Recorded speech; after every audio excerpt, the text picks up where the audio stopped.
I thank you for joining me. I'm going to be reading the Earth Class Notes written by the 12th Apostle, entitled Jacob's Ladder.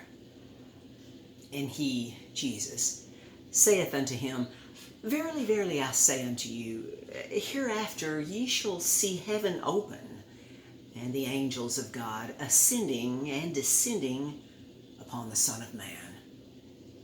John 1:51. Jesus was speaking to one of his disciples here early in his ministry in a very positive context.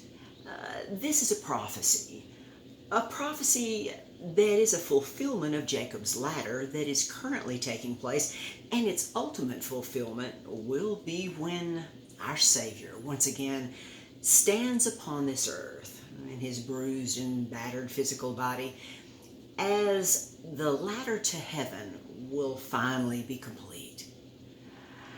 Every head shall bow before him, praising Jesus as the Savior of all. In terms of numerology, everything of importance in heaven and earth can currently be numerically represented with 2 sevens, one at the third heaven and the other upon the surface of the earth.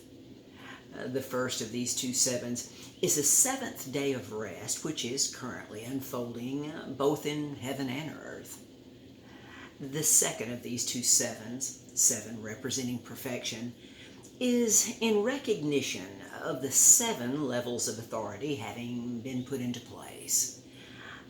This forming an open passageway from the earth's surface to the third heaven, thus making it possible for God's will to be accomplished on earth as it is now being done in heaven.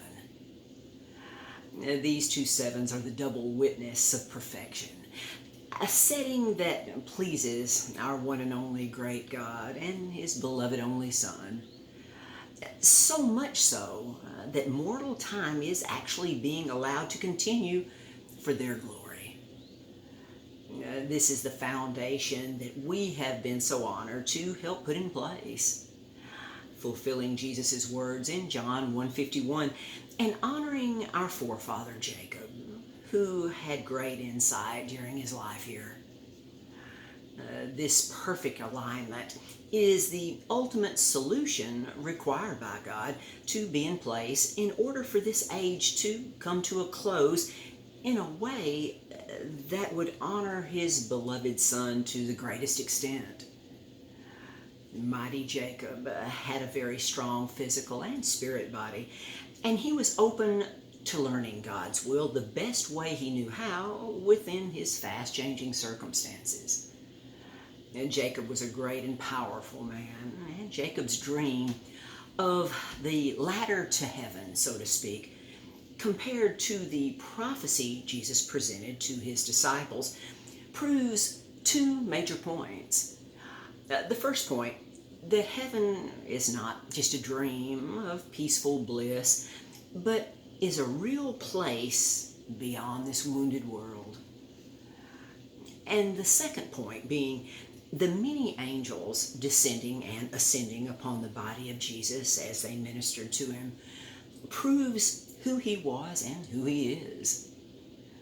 Oh, beloved, these are not just words that I've written, for these words communicate and prove the truth about God and his perfect plan. His plan of unconditional love for all souls, but obviously not the same, as his love leaves no place for hate or revenge. The many who don't understand and believe this truth will very soon be surprised. So surprised when all things will be restored by the many angels who now understand and believe. Although few individuals here now know this, they soon will. But their rewards, rank, and position in the new universe heavens will not be the same as it would have been if they would have learned all of the proven truth that is freely available to them. All pathways are not the same. May you choose your pathway wisely. Until next time.